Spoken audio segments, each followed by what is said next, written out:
Private ഹോസ്പിറ്റലിൽ പോലും എനിക്ക് സർജറി പ്രൈവറ്റ് ഹോസ്പിറ്റലിലായിരുന്നു. അവിടെ പോലും എനിക്ക് ഒരുപാട് പ്രശ്നങ്ങളിലൂടെയാണ് ഞങ്ങളും കടന്നു പോകുന്നത്. എന്നിട്ടും എല്ലാവർക്കും നമസ്കാരം. രേണു സുധി നടത്തുന്നത് ഒന്നാം തരം തട്ടിപ്പാണെന്ന് പറഞ്ഞു കഴിഞ്ഞാൽ നിങ്ങൾക്ക് നിഷേധിക്കാൻ പറ്റുമോ? കാരണം അമ്മാതിരി പരിപാടിയാണ് ഇപ്പൊ രേണു സുധി കാട്ടിക്കൂട്ടിക്കൊണ്ടിരിക്കുന്നത്. ഇന്നലെ അവളൊരു വീഡിയോ ഇട്ടിട്ടുണ്ടായിരുന്നു. ഈ രേണു സുധി ഇട്ട വീഡിയോയിൽ രേണു സുധി പറഞ്ഞത് എന്താ, 2 ലക്ഷം രൂപ വരെയാണ് കീമോയ്ക്ക് ചെലവാകുന്നത് എന്നൊക്കെയാണ് പറയുന്നത്. നീ ട്രീറ്റ്മെന്റ് എടുക്കുന്നത് കോട്ടയം മെഡിക്കൽ കോളേജിലല്ലേ? ആണല്ലോ, അല്ലാണ്ട് വല്ല പ്രൈവറ്റ് ഹോസ്പിറ്റലിലൊന്നും അല്ലല്ലോ, കോട്ടയം മെഡിക്കൽ കോളേജിലാണല്ലോ നീ ട്രീറ്റ്മെന്റ് എടുക്കുന്നത്. നിന്നെ ട്രീറ്റ്മെന്റ് ചെയ്യുന്ന അതേ ഡോക്ടർ ട്രീറ്റ്മെന്റ് ചെയ്യുന്ന വേറൊരു പേഷ്യന്റ് അടക്കം എൻ്റെ അടുത്ത് സംസാരിച്ചിട്ടുണ്ട്. എന്തിനാണ് ഈ പച്ചക്കള്ളം നീ വാരി വിളമ്പുന്നത്? എന്തിനാണ് നാട്ടുകാരെ പറ്റിക്കുന്നത്? എന്തിനാണ് നീ കാശിന് വേണ്ടിയിട്ടാണ് ഈ തോന്നിവാസങ്ങൾ വിളിച്ചു പറയുന്നത്? നീ വിളിച്ചു പറയുന്ന മണ്ടത്തരങ്ങളും തോന്നിവാസങ്ങളും കള്ളങ്ങളും കാരണം നാളെ റിയൽ ആയിട്ടൊരു ക്യാൻസർ പേഷ്യന്റ് ഉണ്ടെങ്കിൽ അവർ വല്ല അറ്റാക്കും വരും. കാരണം അയ്യോ, ഇത്രയും രൂപയാണോ മെഡിക്കൽ കോളേജിലൊക്കെ ട്രീറ്റ്മെന്റിന് ചിലവാകുന്നത് എന്ന് പറഞ്ഞ് ചിന്തിച്ചിട്ട് ടെൻഷൻ അടിച്ചിട്ട് വല്ല അറ്റാക്കും വരും. നീ ഈ ഓരോരോ കള്ളങ്ങൾ പടച്ചു വിടുന്നത് കാരണം എത്ര ക്യാൻസർ പേഷ്യൻസ് എന്ന് പറയുമ്പോൾ മെസ്സേജ് അയക്കുന്നത് ഇവള് പറയുന്ന പച്ചക്കള്ളമാണ് അതിലെ എന്ന് പറഞ്ഞുകൊണ്ട് എത്ര പേഷ്യൻസാണ് മെസ്സേജ് അയക്കുന്നത്. നീ അതുപോലെ നമ്മുടെ ഗവൺമെന്റിനെ അടക്കം ചെളിവാരി തേച്ചുകൊണ്ടാണ് ഈ പരിപാടി ചെയ്തിട്ടുള്ളത്. ഏതർത്ഥത്തിലാണ് നിനക്ക് 2 ലക്ഷം രൂപ ഈ പറയുന്നത് പോലെ ഇവിടെ ചിലവായതെന്ന് നീ പറയേണ്ടി വരും രേണു. ഓക്കെ, 2 ലക്ഷം രൂപയാണ് ഓരോ കീമോയ്ക്കും ഓരോ മരുന്നിനും ഒക്കെ ലക്ഷങ്ങളാണ് ചിലവാകുന്നതെന്ന് നീ പറയുന്നുണ്ടല്ലോ. അത് എങ്ങനെയാണ് ചിലവായതെന്ന് നീ പറയേണ്ടി വരും രേണു. ഇത് ചെറിയ കളിയൊന്നുമല്ല. നിന്റെ കള്ളത്തരങ്ങൾ കാരണം വീണ്ടും നീ നാട്ടുകാരുടെ വായിലിരിക്കുന്നത് കേൾക്കാനും തെറിവിളി കേൾക്കാനുമായിട്ട് നീ ഇറങ്ങിത്തിരിക്കുകയാണ് രേണു.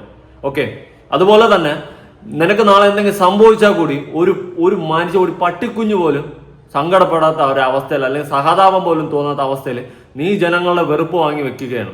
നീ ഫേക്ക് കളിച്ച് ഇപ്പൊ കളിക്കുന്ന അങ്ങ് പീക്ക് ലെവലിലാണ്.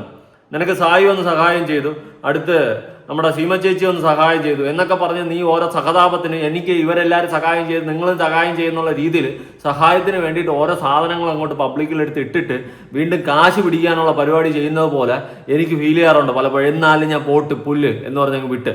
പക്ഷെ ഇന്ന് നീ ഇപ്പൊ കാട്ടിക്കൂട്ടുന്നത് വെറും തോന്നിവാസങ്ങളാണ്. മെഡിക്കൽ കോളേജിൽ നിനക്ക് ഇത്ര ലക്ഷങ്ങൾ ചെലവായോ? ഇത് കണ്ടുകൊണ്ടിരിക്കണമാരെല്ലാം കിഴങ്ങന്മാരാണ്. നീ എന്താ നിന്റെ വിചാരം രേണു? എന്തായാലും രേണു പറഞ്ഞ സ്റ്റേറ്റ്മെന്റ് ആദ്യം ഒന്ന് കേൾക്കാം. എനിക്ക് ആകെയുള്ള വരുമാന മാർഗം എൻ്റെ യൂട്യൂബ് ചാനൽ മാത്രമാണ്. എനിക്ക് കീമോ എടുക്കാനുള്ള മരുന്നും അതുപോലെ ആ മരുന്നിന്റെ കൂട്ടത്തിൽ വേറൊരു 2 lakhs-ന്റെ മരുന്നും ഓരോ കീമോയ്ക്കും ഞാനത് ഉണ്ടാക്കണം. എനിക്കത് എങ്ങനെയാണ് എന്ന് എനിക്ക് ഇപ്പോഴും ഒരു ഇതില്ല. അതിനു വേണ്ടിയിട്ട് ഞാൻ ഈ യൂട്യൂബ് ചാനൽ മുന്നോട്ട് കൊണ്ടുപോകണം. ഓക്കെ, സ്റ്റേറ്റ്മെന്റ് കേട്ടല്ലോ. ഈ സ്റ്റേറ്റ്മെന്റിനെ തുടർന്ന് ഒരുപാട് പേരെന്ന് പറഞ്ഞാൽ എനിക്ക് വരുന്ന മെസ്സേജിന് കൈ കണക്കൊന്നുമില്ല.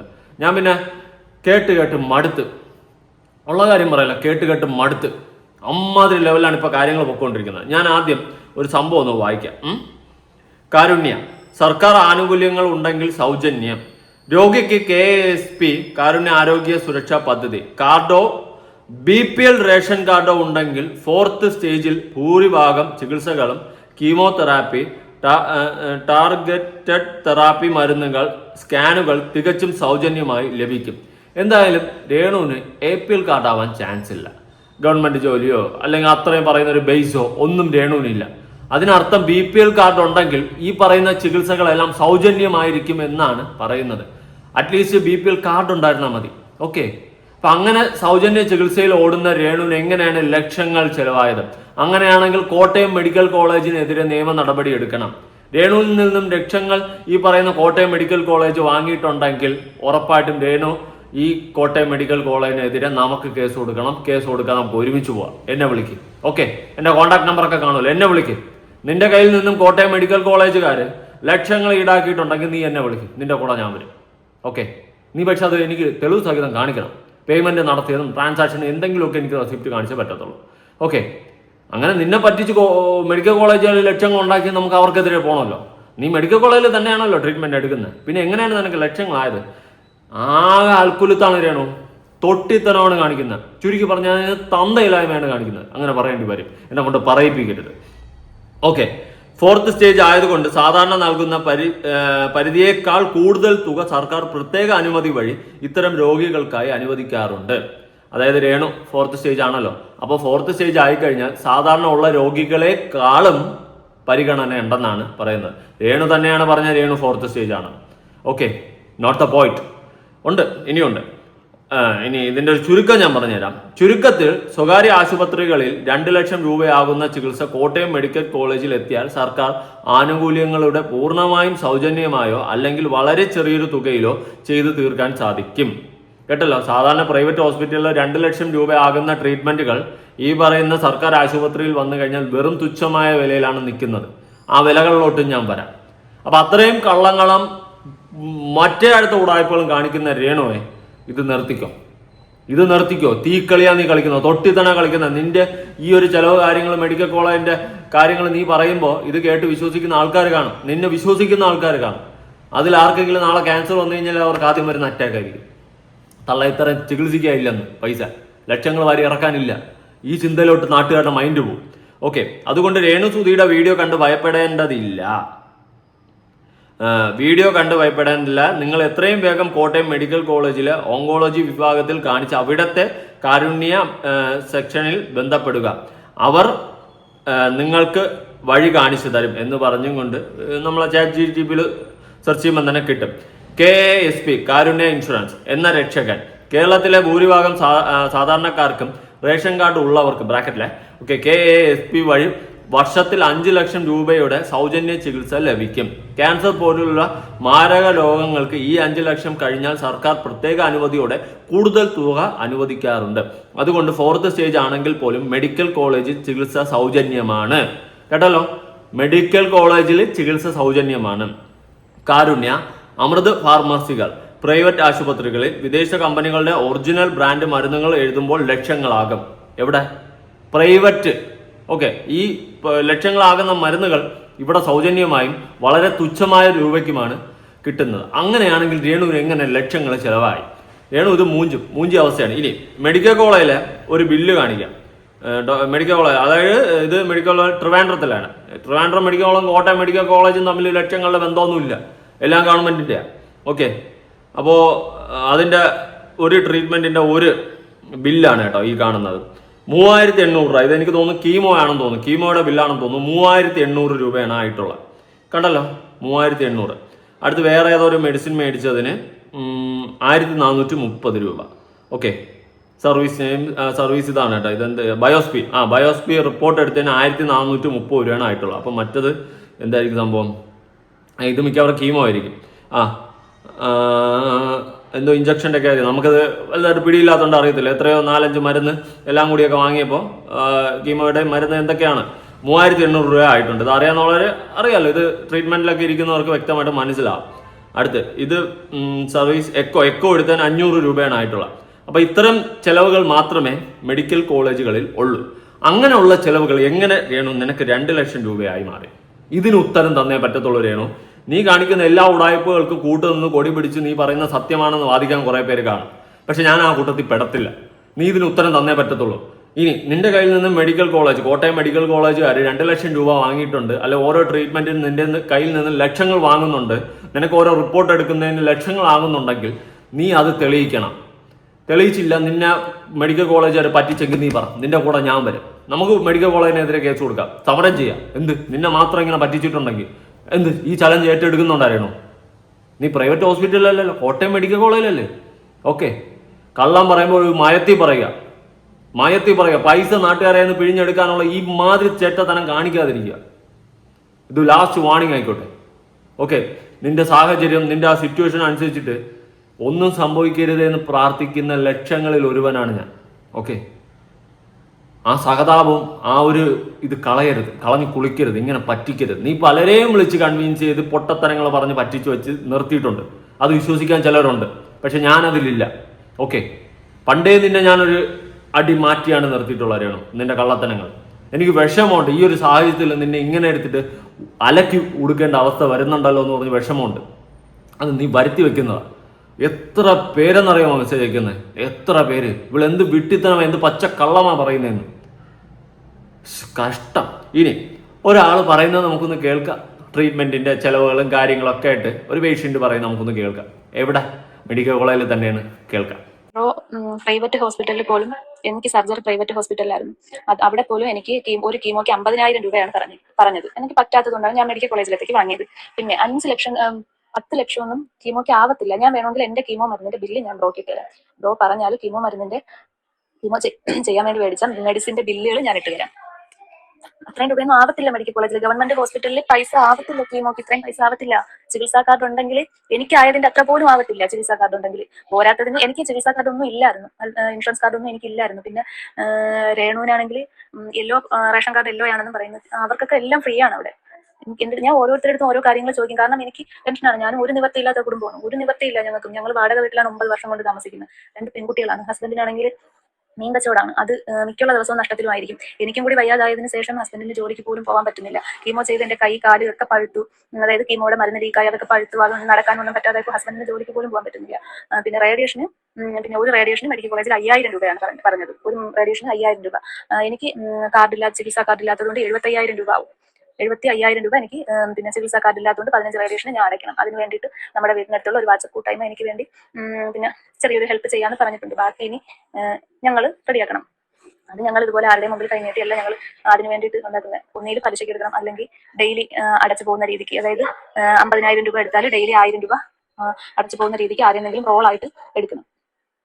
അങ്ങനെയൊക്കെയാണ് ഞങ്ങൾ പോകണം. ഞങ്ങൾ ആരുടെ മുമ്പിൽ എനിക്ക് വേണമെങ്കിൽ ഞാൻ സോഷ്യൽ മീഡിയയിൽ കുഞ്ഞു വീഡിയോ ഒക്കെ ഇൻസ്റ്റയിൽ ചെയ്യുന്നുണ്ട്. എല്ലാവർക്കും എന്നെ അറിയാം. ഞാൻ പറഞ്ഞാൽ എനിക്ക് സഹായങ്ങൾ കിട്ടും. എന്തിനാണ് അങ്ങനെ സഹായം മേടിക്കുന്നത്? അവരും അവരവരുടെ കുടുംബത്തിന് വേണ്ടിയിട്ട് കഷ്ടപ്പെടുന്നവരാണ്. അതിൽ ചെന്ന് നമ്മളും കൂടെ പിടുങ്ങേണ്ട ആവശ്യമുണ്ടോ? എന്തായാലും കൊള്ളാം. ഇത്രയും രൂപയൊന്നും അവിടെ ആവത്തില്ല. അപ്പോൾ ഞാൻ വേണമെങ്കിൽ എന്റെ ഡീറ്റെയിൽ എല്ലാം ഞാൻ ഓരോ മരുന്നിനും വാങ്ങിയ ബില്ല് ഞാൻ ഇൻസ്റ്റയിൽ ഇട്ട് തരാം. ഇതിൽ ഞാൻ ഇട്ടിരുന്ന 21 ഐറ്റം മരുന്നാണ് നമുക്ക് ഒരു ബോട്ടിൽ മിക്സ് ചെയ്യുന്നത്. അങ്ങനെ 3 ബോട്ടിൽ മരുന്ന് ഉണ്ടാവും. അതിൽ റെഡ് കളർ ഒരു മെഡിസിൻ ഉണ്ട്, കീമോയുടെ മരുന്ന് റെഡ് കളർ. അതാണ് ഏറ്റവും എഫക്റ്റീവ് ആയിട്ടുള്ളത്. അതാണ് നമ്മുടെ ബോഡിയെ ഫുള്ള് നമ്മളെ അങ്ങ് കിടത്തിക്കളയുന്ന ഒരു സാധനമാണ് ഈ റെഡ് കളറിൽ. അതിലാണ് 21 ഐറ്റം മരുന്ന് മിക്സ് ചെയ്താണ്. ഈ മരുന്നുകൾ മിക്സ് ചെയ്യാൻ വേണ്ടി പോലും എത്ര ടൈം എടുക്കുമെന്ന് അറിയാമോ? 1 മണിക്കൂറിന് പുറത്താണ് നമുക്ക് ഈ മരുന്നുകളെല്ലാം മിക്സ് ചെയ്ത് എടുക്കുന്ന സമയം. ഈ മരുന്നെല്ലാം കൂടി ഈ മെഡിസിൻ എല്ലാം കൂടി മിക്സ് ചെയ്ത് എടുക്കേണ്ട സമയം 1 മണിക്കൂർ കൊണ്ടാണ് നമുക്ക് അതിൽ 3-4 ഐറ്റം. അതായത് അവിടെ ഉണ്ടെങ്കിൽ നമുക്കൊന്നും പുറത്തുനിന്ന് വാങ്ങണ്ട. അവിടെ ഇല്ലാത്ത മെഡിസിൻ ആണെങ്കിൽ അവർ പിന്നെ പറയും ഇന്ന മെഡിസിൻ ഇവിടെ ഇല്ല, അത് പുറത്തുനിന്ന് വാങ്ങണമെന്ന്. എനിക്ക് ഫസ്റ്റ് കീമോക്ക് പുറത്തുനിന്ന് 500 രൂപയുടെ മരുന്നേ വാങ്ങിയുള്ളൂ. ഏതോ 1 ഐറ്റോ 2 ഐറ്റോ മരുന്നേ മെഡിക്കൽ കോളേജിനകത്ത് ഇല്ലാതുള്ളായിരുന്നു. അത് 500 രൂപയായി 2 ഐറ്റം മരുന്ന് വാങ്ങിയപ്പോഴത്തേക്ക്. പിന്നെ രണ്ടാമത് പോയപ്പോഴത്തേക്കും രണ്ടാമത്തെ കീമോയ്ക്കും 500 രൂപ എനിക്ക് കീമോയുടെ മെഡിസിൻ ആയിട്ട് വാങ്ങിക്കേണ്ടി വന്നോളൂ. 500 രൂപയുടെ മരുന്ന്. ബാക്കിയെല്ലാം മെഡിക്കൽ കോളേജിൽ തന്നെ ഉണ്ടായിരുന്നു. മൂന്നാമത്തെ കീമോക്ക് പോയപ്പോഴത്തേക്കും 4000 രൂപ ആയി എനിക്ക് കീമോക്ക് പുറത്തുനിന്ന് എടുക്കേണ്ട മരുന്ന്. 4000 രൂപയുടെ മരുന്ന് എടുക്കണമായിരുന്നു. ബാക്കിയെല്ലാം ഹോസ്പിറ്റലിൽ ഉണ്ടായിരുന്നു. അതുകൊണ്ട് പിന്നെ 4000 രൂപയുടെ മരുന്ന് എടുത്താൽ മതിയായിരുന്നു. അത് കഴിഞ്ഞ് 4ാമത്തെ കീമോക്ക് പോയപ്പോഴത്തേക്കും 2800 രൂപയുടെ മരുന്ന് പുറത്തുനിന്ന് എടുക്കണമായിരുന്നു ഹോസ്പിറ്റലിൽ. ബാക്കി എല്ലാ മരുന്നും ഹോസ്പിറ്റലിൽ ഉണ്ടായിരുന്നു. 5ാമത്തെ കീമോക്ക് പോയപ്പോഴത്തേക്കും 1800 രൂപയുടെ മരുന്ന് എടുക്കണമായിരുന്നു. അത് പിന്നെ മെഡിസിൻ മാത്രമല്ല, ഈ തുപ്പിടാൻ വേണ്ടിയിട്ടുള്ള ക്യാനുല അങ്ങനെയുള്ള സാധനങ്ങളൊക്കെ വാങ്ങാൻ വേണ്ടിയിട്ട് പിന്നെ എല്ലാം കൂടെ മെഡിസിനും മരുന്നും കൂടി 1800. ബാക്കിയെല്ലാം ഹോസ്പിറ്റലിനകത്ത് തന്നെ ഉണ്ടായിരുന്നു. നമുക്ക് ഹോസ്പിറ്റലിൽ നിന്ന് മെഡിക്കൽ കോളേജിൽ നിന്ന് എല്ലാം ഫ്രീ ആണ്. പിന്നെ അകത്തില്ലാത്തത് മാത്രം 1-2 ഐറ്റം ചിലപ്പോൾ പുറത്തുനിന്ന് വാങ്ങേണ്ടി വരും. 8000 രൂപയുടെ മരുന്നൊന്നും എനിക്ക് പുറത്തുനിന്ന് വാങ്ങേണ്ടി വന്നിട്ടില്ല.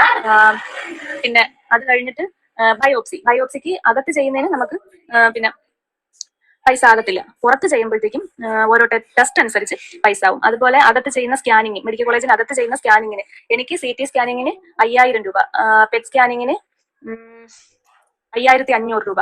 ഈ 2 സ്കാനിങ് ആണ് എനിക്ക് ടോട്ടൽ കഴിഞ്ഞത്.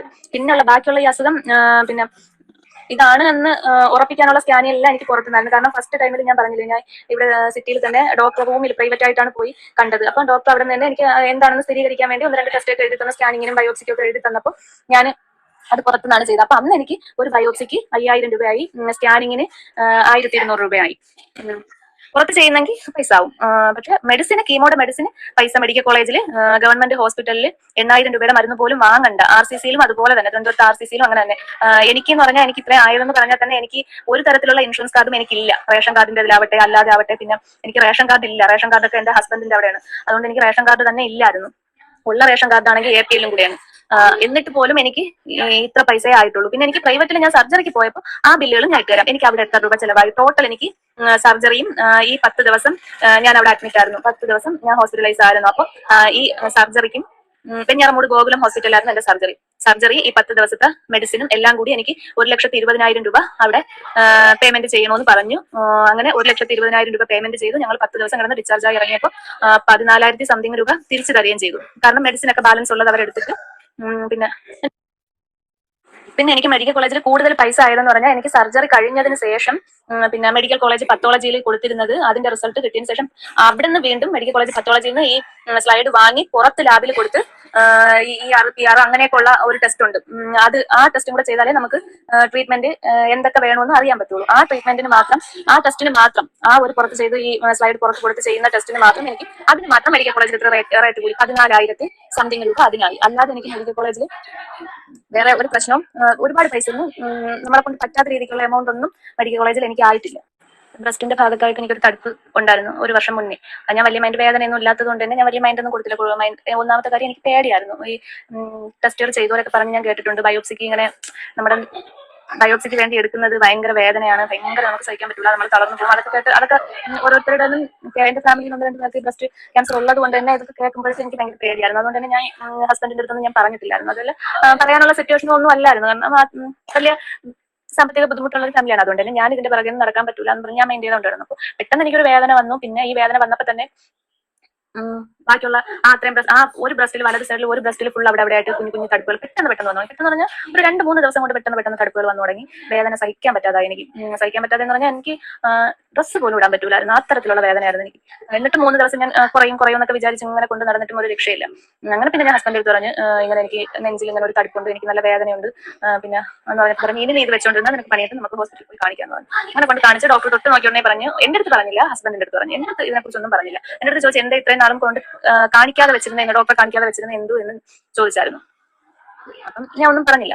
അപ്പൊ ഹസ്ബൻഡിന്റെ അടുത്ത് ഇങ്ങനെ പുറത്ത് വിളിച്ചിട്ട് പറഞ്ഞ് ഇങ്ങനെ ഇത്തിരി പ്രശ്നമുള്ള ട്യൂമറാണ്, ഇന്ന് തന്നെ പറ്റുമെങ്കിൽ ഒന്ന് സർജനെ കാണിക്കാൻ പറഞ്ഞു. അങ്ങനെ സർജനെ കൊണ്ടുപോയി കാണിച്ചു. അവിടുന്ന് നേരെ ഒരു സർജനെ കാണിച്ചപ്പോഴത്തേക്ക് പുള്ളിക്കാരൻ പറഞ്ഞു ഇത് ഇച്ചിരി എന്റെ അടുത്തല്ല ഈ ഹസ്ബൻഡിന്റെ അടുത്ത് പറഞ്ഞു ഇത് ഇച്ചിരി പ്രശ്നമുള്ള ട്യൂമറാണ്. എന്നിട്ട് എന്നെ വിളിച്ചിട്ട് പറഞ്ഞു ടെൻഷനൊന്നും, ഇതിപ്പോ 100 പേരുണ്ടെങ്കിൽ ഒരു 80% ആൾക്കാർക്കും ഈ അസുഖമാണ്.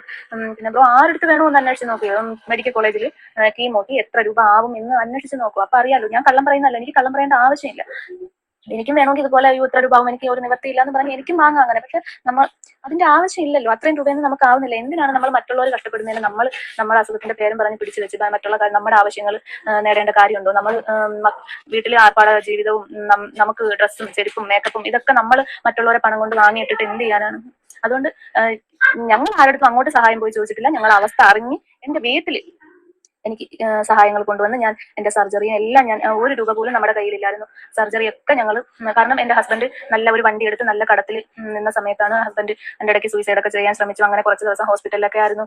അങ്ങനെ കുറെ ബുദ്ധിമുട്ടുകളൊക്കെ അനുഭവിച്ച് പോയിക്കൊണ്ടിരിക്കുന്ന സമയത്താണ് ആ കടങ്ങൾ ഇങ്ങനെ കുറേശ്ശെ തീർത്ത് വന്നുകൊണ്ടിരിക്കുമ്പോഴാണ് എന്റെ അസുഖം അറിയുന്നത്. റേഡിയേഷന് എനിക്ക് പിന്നെ 15 റേഡിയേഷനാണ് പറഞ്ഞിരിക്കുന്നത്. അതിന് 75,000 രൂപ ആവും എന്ന് പറയുന്നു.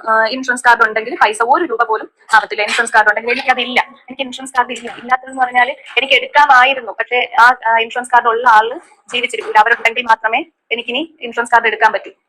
അതുകൊണ്ട് എനിക്ക് ഇൻഷുറൻസ് കാർഡ് എടുക്കാൻ പറ്റില്ല. പിന്നെ അതുപോലെ തന്നെ വെഞ്ഞാറമൂട് ഗോകുലത്തിൽ ഞാൻ ഓപ്പറേഷൻ ചെയ്തെങ്കിൽ എനിക്ക് പൈസ ആവൂലായിരുന്നു. വെഞ്ഞാറമൂട് ഗോകുലത്തിൽ എനിക്ക് ഇൻഷുറൻസ് കാർഡ് ഉണ്ടായിരുന്നെങ്കിൽ 1 രൂപ പോലും വാങ്ങാതെ പിന്നെ മെഡിസിന് മാത്രം പൈസ എടുത്ത് സർജറിക്ക് 1,20,000 രൂപ അടയ്ക്കാതെ തന്നെ എനിക്ക് സർജറി ചെയ്യായിരുന്നു. അവിടെ ജനറൽ സർജൻ ആയതുകൊണ്ട് പിന്നെ എന്നെ ഓങ്കോളജി സർജൻ അല്ല എന്റെ സർജറി ചെയ്തത്. ഞങ്ങൾ അങ്ങനെ ആയതുകൊണ്ട് ഞങ്ങൾ ജനറൽ സർജനെ കാണിച്ചിട്ടാണ്. ജനറൽ സർജനാണ് അവിടെ പിന്നെ ഈ ഹെൽത്ത് കാർഡ് എടുക്കും, ഇൻഷുറൻസ് കാർഡ് എടുക്കും. അപ്പൊ അതുണ്ടായിരുന്നെങ്കിൽ എനിക്ക് ഇത്രയും പൈസ ആവൂലായിരുന്നു പ്രൈവറ്റില്.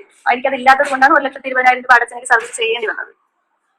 ഇവരിങ്ങനെ പറയുന്ന കേൾക്കുമ്പോ ഇനി ഒരു നിവൃത്തി ഇല്ലാത്തവർക്ക് ഈ അസുഖമാണെന്നൊക്കെ അറിയുമ്പോഴത്തേക്കും അവര് സ്വയം പോയി ആത്മഹത്യ ചെയ്യും. കാരണം അവരുടെ കയ്യിൽ ഇങ്ങനെ അഭിമാനമുള്ളവരെ കൊണ്ടല്ലോ പോയി ഇരന്ന് വാങ്ങിക്കാൻ മനസ്സ് ഇല്ലാത്തവരൊക്കെ കാണുമല്ലോ. അഭിമാനം വിറ്റ് ഒന്നിനും നിൽക്കാത്ത ആൾക്കാരൊക്കെ കാണുമല്ലോ. അങ്ങനെ ഉള്ളവരൊക്കെ ഇതൊക്കെ കേൾക്കുമ്പോൾ അവരുടെ മനസ്സിലൊക്കെ അവർക്കൊക്കെ ഇപ്പൊ എന്തെങ്കിലും ഈ അസുഖം എന്നെങ്ങനെ എങ്ങനെയെങ്കിലും അറിയുമ്പോഴത്തേക്ക് ഡോക്ടർ പറയുമ്പോഴത്തേക്ക് അവർ തകർന്നു പോലെ അവർ പോയി ആത്മഹത്യ ചെയ്യേണ്ട കാര്യങ്ങളൊക്കെയാണ് ഇവിടെ രേഷ്മ എന്ന് പറയുന്ന ഒരു വ്യക്തി പറഞ്ഞുണ്ടാക്കുന്നത്. കാരണം ഇത്രയും ഭീമമായ തുക ഞങ്ങൾ എവിടെ പോയിപ്പിക്കും, എത്ര പേരെ വാങ്ങിച്ചാൽ ജീവിതം മുമ്പോട്ട് പോകും, ചികിത്സ മുമ്പോട്ട് പോകും, ഇതൊക്കെയാണ് നമ്മുടെ ചിന്ത വരുന്നത് നമ്മുടെ മനസ്സിൽ ഈ അസുഖം എന്ന് അറിയുമ്പോൾ. പക്ഷെ പിന്നെ ഗവൺമെന്റ് ഹോസ്പിറ്റലിൽ ചികിത്സിക്കുന്നവർക്ക് ഒരു പ്രശ്നവും ഇല്ല. കിംസിൽ പോലും പിന്നെ ഇതിന്റെ സർജറി ചെയ്യുന്നതിന് 5 ലക്ഷം 6 ലക്ഷം രൂപയും കണ്ടേ ഉള്ളൂ. പിന്നെ ഈ ക്യാൻസറിന്റെ അതായത് ബ്രസ്റ്റ് റിമൂവ് ചെയ്യണം. അതുപോലെ തന്നെ ബ്രസ്റ്റ് റിമൂവ് ചെയ്തേ പറ്റൂ. ക്യാൻസർ അത് ഫസ്റ്റ് സ്റ്റേജ് ആയിക്കോട്ടെ സെക്കൻഡ് സ്റ്റേജ് ആയിക്കോട്ടെ ബ്രസ്റ്റ് റിമൂവ് ചെയ്തേ പറ്റൂ. കാരണം ബ്രസ്റ്റ് റിമൂവ് ചെയ്യാതിരുന്നാൽ ആ അസുഖം വീണ്ടും വരും. കാരണം എന്റെ പരിചയത്തിൽ എന്റെ ഉമ്മച്ചിയുടെ കൂട്ടുകാരിക്ക് ബ്രസ്റ്റ് ക്യാൻസർ ആയിരുന്നു. അതിപ്പം അവർക്കൊക്കെ വന്നിട്ട് 16-17 വർഷമായി അവർക്ക് അസുഖം വന്ന് ആദ്യം അവര് ഈ വന്ന ട്യൂമർ മാത്രം എടുത്തു കളഞ്ഞു. എന്നിട്ട് ട്രീറ്റ്മെന്റ് ഒക്കെ ചെയ്തുകൊണ്ടിരുന്നു. രണ്ടാമത് അവർക്ക് വീണ്ടും വന്നു. വീണ്ടും വന്നപ്പോഴത്തേക്ക് ഫുള്ള് ബ്രസ്റ്റ് ആ ഒരു ബ്രസ്റ്റ് റിമൂവ് ചെയ്ത് കഴിഞ്ഞു. റിമൂവ് അല്ലാതെ വേറെ ഒരു മാർഗ്ഗമില്ല. എനിക്ക് ഫസ്റ്റ് ബ്രസ്റ്റിൽ ഇതാണെന്ന് പറഞ്ഞപ്പോൾ ഡോക്ടർ എൻ്റെ അടുത്ത് ചോദിച്ചത് ബ്രസ്റ്റ് റിമൂവ് ചെയ്യുന്നതിൽ ഇയാൾക്ക് ടെൻഷൻ ഉണ്ടോ എന്നാണ് ചോദിച്ചത്. അപ്പൊ ഞാൻ പറഞ്ഞു ഞാൻ അങ്ങനെ മനസ്സോടെ ഇല്ല എന്ന് പറഞ്ഞു. അപ്പൊ ഡോക്ടർ പറഞ്ഞു അതല്ലാതെ വേറെ ഒരു മാർഗ്ഗമില്ല. കാരണം എന്ന് പറഞ്ഞാൽ ഈ നമുക്കിത് ബ്രസ്റ്റിലെ ട്യൂമർ വരുമ്പോൾ തന്നെ നമ്മുടെ ബ്രസ്റ്റ് ആ ഒരു ബ്രസ്റ്റ് ഫുൾ അങ്ങ് അതിന്റെ വേര് പോയി കഴിഞ്ഞു. ക്യാൻസറിന്റെ വേര് പോയി കഴിഞ്ഞു. ഞരമ്പിലൊക്കെ പിന്നെ ക്യാൻസറിന്റെ കോശങ്ങളായി കഴിഞ്ഞു. അപ്പൊ നമുക്കത് പൂർണ്ണമായിട്ടും ബ്രസ്റ്റ് എടുത്ത് മാറ്റിയാൽ മാത്രമേ പിന്നീട് അത് വരാതിരിക്കുകയുള്ളൂ. ഞാൻ പറയുന്നതൊക്കെ ബ്രോയ്ക്ക് മനസ്സിലാകുന്നുണ്ടോ എന്നൊന്നും എനിക്ക് അറിയത്തില്ല. എന്നെ കൊണ്ട് പറ്റുന്ന പോലെയാണ് ഞാൻ പറയുന്നത്. പിന്നെ എനിക്ക് കീമോ ചെയ്തുകൊണ്ടിരിക്കുമ്പോഴും കീമോ കഴിയുമ്പോഴും ഇച്ചിരി മറതിയൊക്കെ സംഭവിക്കാം. ചില കാര്യങ്ങൾ പറയാൻ വിട്ടുപോകും. ചിലപ്പോൾ പറഞ്ഞത് തന്നെ പിന്നെയും പറയും. രേഷ്മ കീമോ കുട്ടാ, നീ എത്രയും വേഗം എന്റെ ക്യാൻസർ കോശങ്ങളെ നശിപ്പിച്ചില്ലെങ്കിൽ ഞാൻ ഇനി കൂട്ടുകൂടൂല എന്നൊക്കെ പറയുന്നു. സത്യം പറയട്ടെ ബ്രോ, ഈ കീമോ എടുത്ത് അത് അനുഭവിച്ചവർ ആരും അത് ഒരു കീമോ മാത്രം ആയിക്കൊള്ളട്ടെ, ഒരു കീമോ ആയാലും ശരി തന്നെ, അത് എടുത്ത് അതിന്റെ വേദനയും അതിന്റെ എല്ലാം അനുഭവിച്ച ഒരു വ്യക്തിയും കീമോ കുട്ടാന്നും അങ്ങനെയൊന്നും വിളിക്കത്തില്ല. കീമോ എന്ന് കേൾക്കുമ്പോഴേ നമുക്ക് വെറുപ്പാണ് തോന്നുന്നത്. വെറുപ്പ് തോന്നും. കാരണം നമ്മൾ അത്രത്തോളം നമ്മളെ നശിപ്പിക്കും. നമ്മുടെ രൂപം, നമ്മുടെ എല്ലാം, നമ്മുടെ രൂപമൊക്കെ നമ്മളാണെന്ന് പറയത്തേ ഇല്ല. സത്യം. എന്റെ ഈ ഞാൻ ചെറിയ റീലൊക്കെ ചെയ്യുന്ന ആളാണ്. എന്റെ ഈ അക്കൗണ്ടിൽ കയറി നോക്കിയാൽ അറിയാം. എന്റെ ഇപ്പോഴത്തെ ഞാൻ ഒരു വീഡിയോ പോലും, എനിക്ക് ഈ അസുഖം ആയതിനു ശേഷം ഒരു വീഡിയോ പോലും ഞാൻ എന്റെ ഇൻസ്റ്റയിൽ ഞാൻ ഇട്ടിട്ടില്ല. കാരണം നമുക്ക് നമ്മുടെ രൂപം കാണാൻ വെറുപ്പ് തോന്നും. അത്ര ആ ഒരു തരത്തിലാവും നമ്മൾ. മുടിയും പോയി, പുരികം പോയി, കണ്ടിയിൽ പോയി, ഇതെല്ലാം കൂടി കൊണ്ട് നമ്മുടെ മുഖത്തിന്റെ ഷേപ്പ് തന്നെ അങ്ങ് മാറും. കീമോ എടുക്കുന്ന അത് ബ്രോയ്ക്ക് മനസ്സിലാവുമായിരിക്കും. നമ്മുടെ മുഖത്തിന്റെ ഷേപ്പ് പോലും മാറിപ്പോകും. നമ്മുടെ പലപ്പോഴും ചോദിച്ചിട്ടുണ്ട്, ഇതെന്തോ ഇങ്ങനെ ഇരിക്കുന്നത്, ഇതെന്ത് നീ ഇത്ര പെട്ടെന്ന് ഇങ്ങനെ ആയത് എന്നൊക്കെ ചോദിക്കും. പക്ഷെ നമ്മുടെ അത് അങ്ങനെയാണ്. കാരണം നമുക്ക് ഭക്ഷണം കഴിക്കാൻ പറ്റത്തില്ല, വെള്ളം കുടിക്കാൻ തോന്നത്തില്ല. പിന്നെ വന്നു കഴിഞ്ഞാൽ കീമോ കഴിഞ്ഞ് 2 ദിവസം ആകുമ്പോഴത്തേക്കും ചുണ്ടൊക്കെ പൊട്ടി, ചുണ്ട് ഫുള്ള് പൊട്ടെന്ന് പറഞ്ഞാൽ തൊലി ഇങ്ങനെ, ചുണ്ടിലെ തൊലി ഫുള്ള് പോകും. ചുണ്ടിലെ തൊലി ഫുള്ള് പോകും. പിന്നെ ബാക്കിയകം ഫുള്ള് തൊലി മൊത്തം അളകും. അത് ഡോക്ടർ നമ്മൾക്ക് കീമോ എടുക്കുന്നതിന്റെ അന്ന്, കീമോക്ക് നമ്മൾ കയറുന്നതിന് മുന്നേ ഡോക്ടർ എല്ലാം പറയും, ബാക്കിയകത്തെ തൊലി എല്ലാം പോകും, എരിവ് പുളി അതൊന്നും കഴിക്കാൻ പറ്റത്തില്ല. അതുകൊണ്ട് ഒരു ദിവസം ഒരു 4-5 തവണയെങ്കിലും ചെറിയ ചൂടുവെള്ളത്തിൽ ഉപ്പിട്ട് ഇടയ്ക്കിടയ്ക്ക് വാ കഴുകണമെന്ന് പറഞ്ഞ് തന്നെയാണ് വിടുന്നത്. നമുക്ക് സംസാരിക്കാൻ പറ്റത്തില്ല, തൊണ്ട. അതുപോലെ നമ്മൾ ഒരു ഇച്ചിരി എരിവുള്ള ഒരു ഫുഡ് കഴിച്ചാൽ പോലും നമ്മുടെ ശ്വാസനാളം പോലും എരിഞ്ഞ് നീർ പൊടി, അങ്ങനത്തെ നീറ്റലും അതൊക്കെയാണ്.